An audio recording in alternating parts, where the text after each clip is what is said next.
morning, Mr. Chair and the honorable members of the Blue Ribbon Committee. Mr. Chair, may I be allowed to read an opening statement? Go ahead. How many minutes? 3 minutes lang po. Go ahead. Go ahead.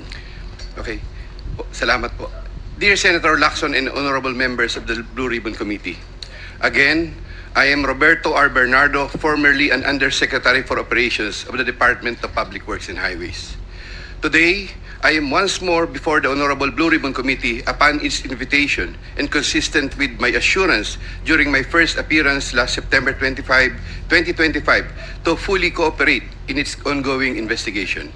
I am here not only out of respect for the invitation of the Honorable Committee, more importantly, I am compelled to come clean because of my fear of God Almighty and my ardent desire for my countrymen to give me a chance to atone for what I have done and failed to do, for which I offer no excuse or justification. Nung ako'y nabanggit sa mga irregularidad na ito, ang una kong naisip ay manahimik tungkol sa nalalaman ko. Haharapin ko na lang ang mga asunto na isasampa sa akin. Ako ay aasa na lamang sa pamamagitan ng aking pananahimik ay makakakuha ako ng proteksyon mula sa makapangyarihan sa politika at maimpluwensyang mga personalidad na silang may pakana o kaya nagbigay daan sa mga irregularidad na ito.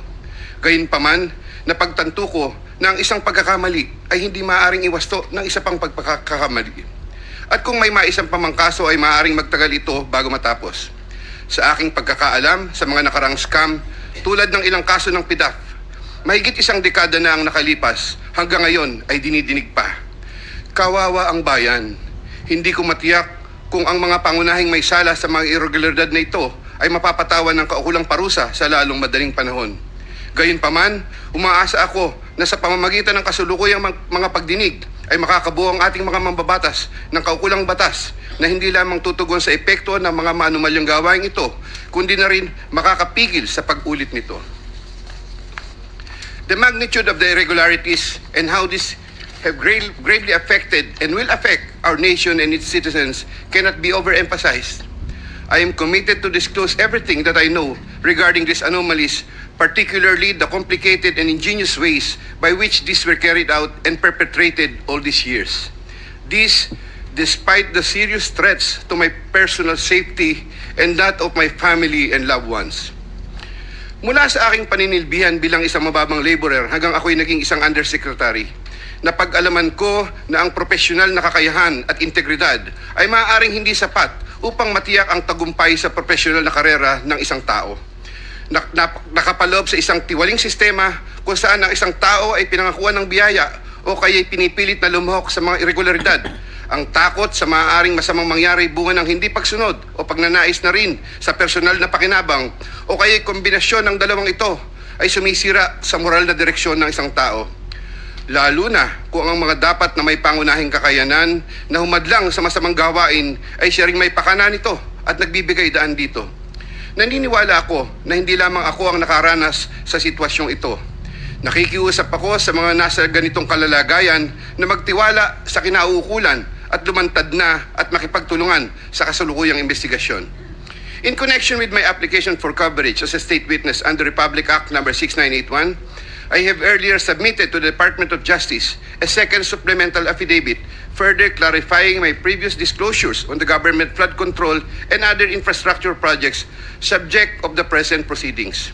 Once again, with the assurance of the Honorable Committee that my rights and benefits under RA 6981 shall be respected, I will be submitting the second supplemental affidavit to the Honorable Committee with the prior authority of the Department of Justice through the Honorable Frederick A. Vida, Acting DOJ Secretary, as set out in an authority to disclose, which I am likewise submitting to the Honorable Committee. Thank you po. Proceed with your statement.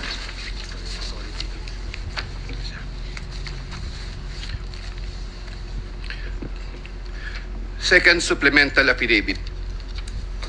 I, Roberto R. Bernardo, Filipino, of legal age and a resident of Manolo City, Bulacan, under oath, hereby depose and state. I am submitting this second supplemental affidavit consisted with my desire to set forth my knowledge about the irregularities in government flood control and other infrastructure projects, as well as to obtain peace of mind and preserve the truth. Among other factors the contents of this second supplemental affidavit had to be violated by me by making reference to an assortment of personal notes and records, deep thinking, as well as confirming with persons certain details regarding the time, place, manner, and circumstances under which the events narrated hereunder occurred. Moreover, owing to the passage of time and the fact that I am no longer part of the DPWH following my retirement in August 2025, the process of collecting facts and details had progressed slower than expected, contributing to the delay in the submission of this second supplemental affidavit. Also, I would like to make clear that while the facts narrated below are based on my direct personal knowledge and fortified by official DPWH records, the kickback scheme pertaining to the collection and handoff of the commitments to the relevant public officers occur practically without any paper trail. A statement of facts available to all, applicable to all. Over the decades that I worked for the DPWH, it has always been my philosophy to form good working relationships between and among my bosses and our superiors, inferiors and our subordinates, and other colleagues, even without the promise or expectation of a reward or personal advantage. I would rather troubleshoot problems than develop enemies and immediately address all concerns. I would do this so that I can effectively perform my duties and responsibilities under the DPWH. Unfortunately, this professional orientation of mine has forced me to compromising situations that include the matters narrated hereunder. I reiterate my deep remorse and guilt for what I have done, and I am now animated by an honest desire to help rectify the institutional defects in the systems and operations, not only of DPWH, but also other government agencies, and help in developing lasting and meaningful reforms. I can confirm, based on my personal knowledge, that in some form or another, and on various extents, based on current setup, each and every DPWH official, employee from top and down the line is buffeted with various avenues of corrupt acts and practices. This would include high-ranking members of the department, such as secretary, undersecretaries, assistant secretaries, regional directors, district engineers, bids and awards committee members, engineers, inspectors, and all the way down to laborers. This is also true for several top officials of other departments and or agencies, such as but not limited to the Department of Finance, Department of Environment and Natural Resources, Department of Health, Department of Education, Department of Agriculture, Department of Agrarian Reform, Department of Transportation, Philippine Charity Sweepstakes, Philippine Coconut Authority, etc.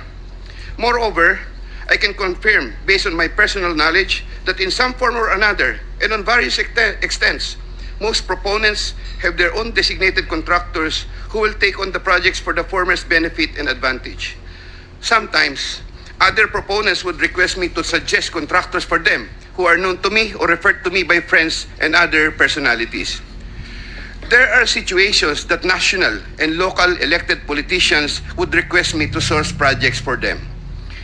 If given more time and opportunity to review the records and confirm supporting facts, I may be able to particularize the details of these transactions and dealings.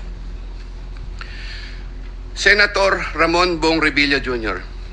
I have a close and friendly relationship with Senator Ramon Bong Revilla, and we go all the way back since the time of Amay Bisaya and Mayor Viseo, who first introduced me to the former legislator while I was still a district engineer in Laguna sometime in 2005 or 2006. We frequently meet in important social gatherings. Senator Revilla later on became a godparent of two of my daughters, while I became a godparent to one of his children. When Senator Revilla was incarcerated, I visited him several times at the PNP Custodial Center at Camp Crame. Because of our close relationship, Senator Revilla had asked me for assistance on several matters which I can no longer exactly recall at the moment because this happened a long time ago, and I presently don't have records to help me reconstruct the events. Sometime in the third quarter of 2024, Senator Revilla and I met where he asked me for a list of projects for funding, ostensibly to help him in his national campaign.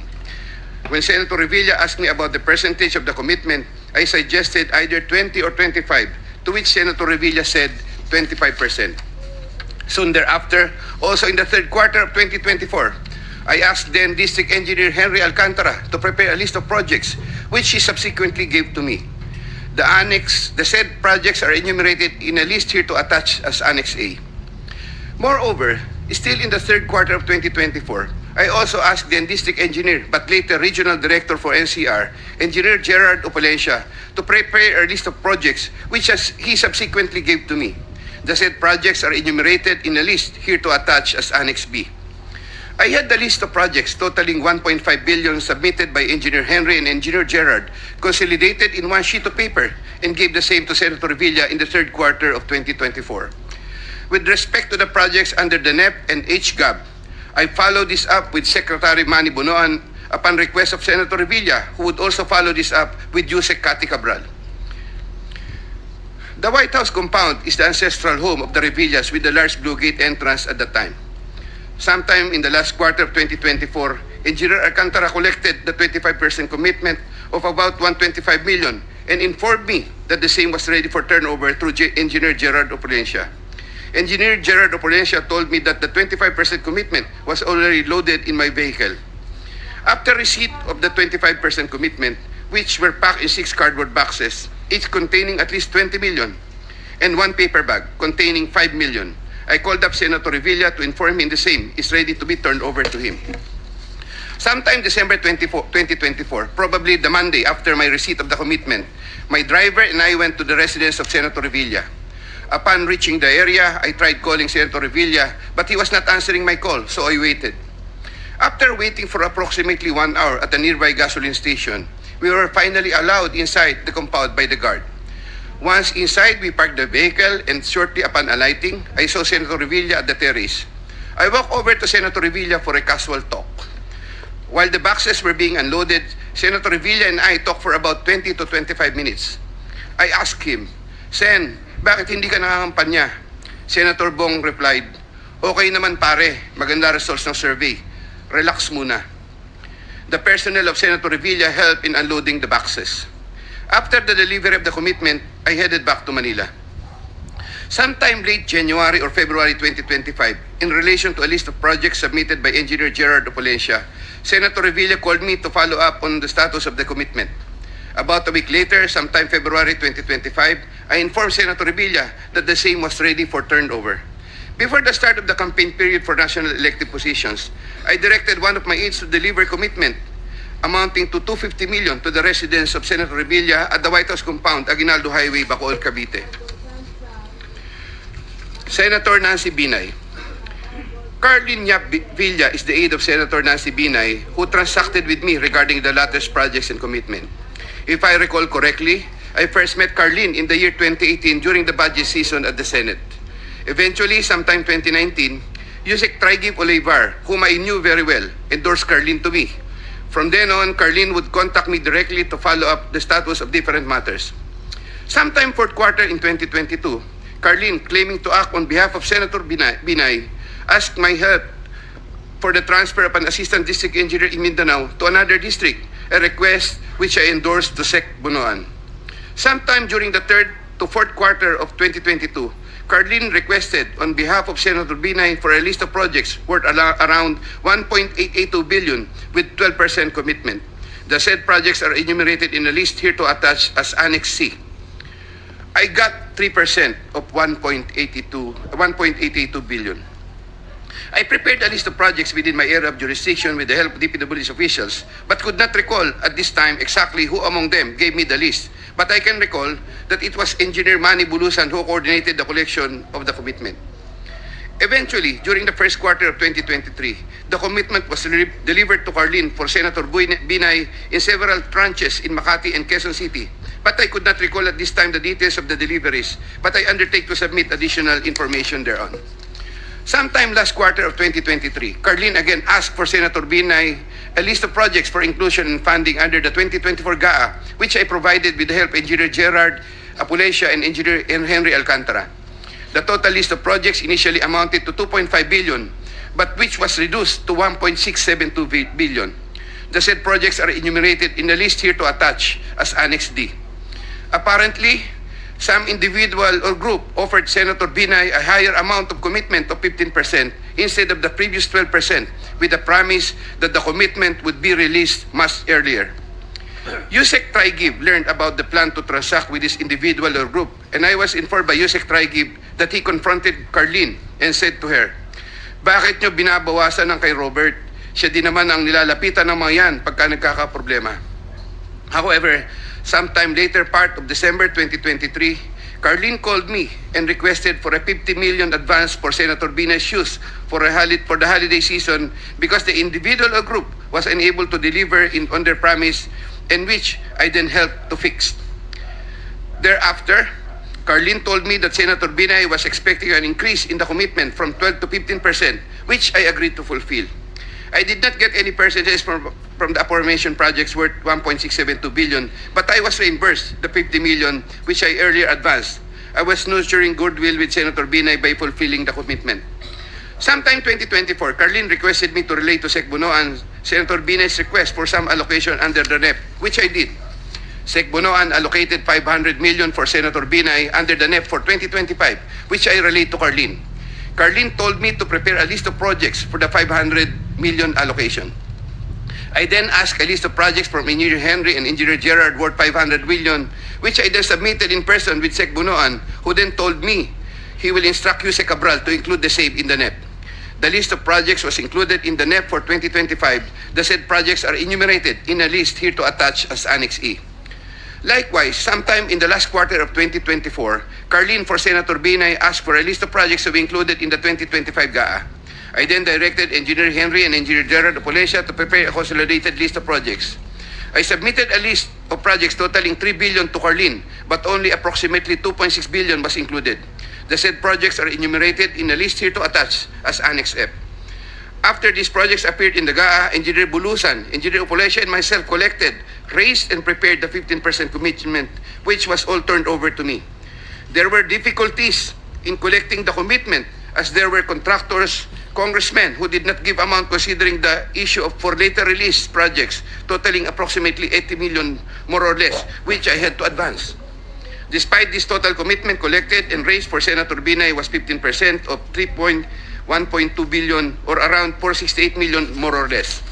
I earlier mentioned that the 37 million more or less was delivered at Horseshoe Village, Quezon City, which refers to the amount collected by Engineer Henry Alcantara. But upon full recollection, there were two deliveries. The first delivery amounted to 340 million at a house in Horseshoe Village, Quezon City, and the second delivery amounted to at least 200 million at another house, but also in Horseshoe Village, Quezon City. After the second delivery, Carlene told me, "Kinuha na ni Sir, salamat raw. Hindi ka raw kakalimutan sa Makati." The Sir refers to the husband of Senator Binay. I did not get any percentage from the projects worth 3,120 million for NEP and GAA for Senator Binay. Senator Chis Escudero and Maynard Ngu. I met Maynard Ngu at the Manila City Hall during the term of Mayor Erap, and while I was the city engineer of Manila sometime in 2013. Maynard Ngu is a familiar figure in the social political circles, as he would be handling substantial donations to politicians during election season, including the distribution of mobile phones. During the 2022 national elections, Maynard Ngu approached me and asked for help in raising campaign funds. I and other DPWH officials assisted Maynard Ngu in raising campaign funds. These frequent interactions with Maynard Ngu at the court helped me in building our mutual trust with each other, especially in favor of Senator Escudero, whose interest Maynard Ngu was actively promoting.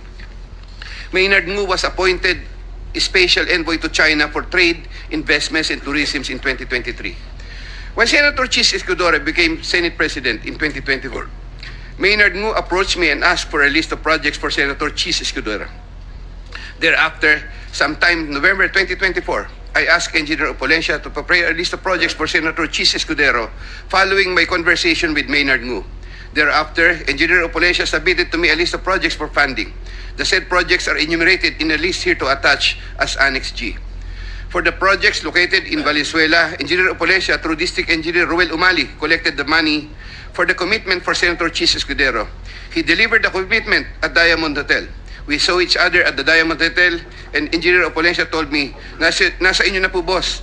When I asked my driver to confirm, the driver told me, nasa akin na po, okay na po. For the projects located in Marinduque, Engineer Opolesia, through Regional Director Ryan Altea collected the commitment for Senator Chis Escudero. He delivered to me the commitment at Diamond Hotel. Engineer Opalencia called me and said, may papadala ako sa inyo ngayon. Sa iyo ngayon, dadali na lang po sa Diamond. Later, the driver told me, nasa akin na po, okay na po. Following a deeper recollection of the facts and checking with public records, I can now confirm that in addition to the Valenzuela and Marinduque projects, Engineer Opalencia also provided the list of projects for Oriental Mindoro and Quezon City. The complete list of projects for Senator Chis Escudero is worth 1.4 billion with 20% commitment. The said projects are enumerated in a list here to attach as Annex H. Sometime early 2025, I made the first delivery of 160 million for Senator Chis Escudero at the Cherry Mobile Building at Maynard Wu in Apacible Street, Manila. Thereafter, early 2025, I made the second delivery of 120 million for Senator Chis Escudero, also at the Cherry Mobile Building of Maynard Wu. Senator Jinggoy Estrada. I have known Senator Jinggoy Ejercito Estrada since I met Senator Jinggoy Estrada through the social circles of Senator Bong Revilla. We usually had encounters during social gatherings of people in the movie industry. We developed a close relationship. Sometime in 2010, when I was Assistant Regional Director of DPW's Region 4A, Senator Jinggoy was backing me to become a Regional Director. When I failed to become a regional director, I applied for the position of city engineer, and Senator Jinggoy was one of those who recommended me. When he was incarcerated, I would visit him, but sometimes together with then City Mayor Joseph Erap Estrada. Sometime in 2023, Senator Jinggoy requested Secretary Bunoan through me for projects worth 500 million. Secretary Bunoan agreed to give 450 million for the DPW's NCR building, which Yusek Cabral included in the NEP for 2024 with an 18% commitment for Senator Jinggoy. Senator Jinggoy called me sometime in the third quarter of 2024 and asked me to request the amount of 1 billion from Sec Bunoan. Senator Jinggoy said, tulungan mo na lang ako dyan kasi marami pa akong tutulungan sa eleksyon. I replied, okay na ba ang 25% Sen? Sen Jinggoy responded, okay na ang 25%. I relayed to Sec Bunoan the request of Sen Jinggoy. The former then asked me to prepare a list of projects for the latter. In turn, I asked Engineer Gerard Opalencia for a list of projects. When Engineer Opalencia gave me the list, I gave it to Secretary Bunoan, who told me that he will give the same to Yusek Cabral and that the latter will take care of it. At the moment, I cannot locate the list or a copy thereof.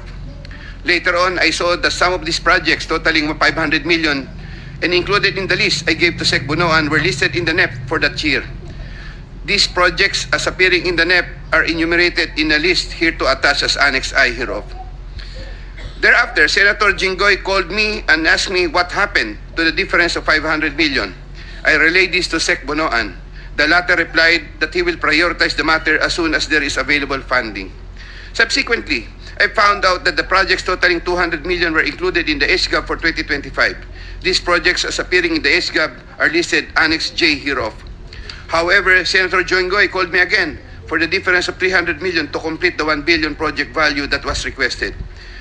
During the BICAM, projects worth 750 million were again included in the projects to eventually form part of the 2025 GAA. The said projects are enumerated in a list here to attach as Annex K. The total budget for the projects which appeared in the 2025 GAA is approximately 1.45 billion, more or less. After Engineer Opalencia collected the 25% commitment, approximately 360 million, and delivered the same to Diamond Hotel in Manila. Thereafter, I tasked my driver to deliver the boxes to Sen Jinggoy at the Archaga building in San Juan City. Senator Jinggoy personally confirmed to me his receipt of the commitment and thanked me for the same.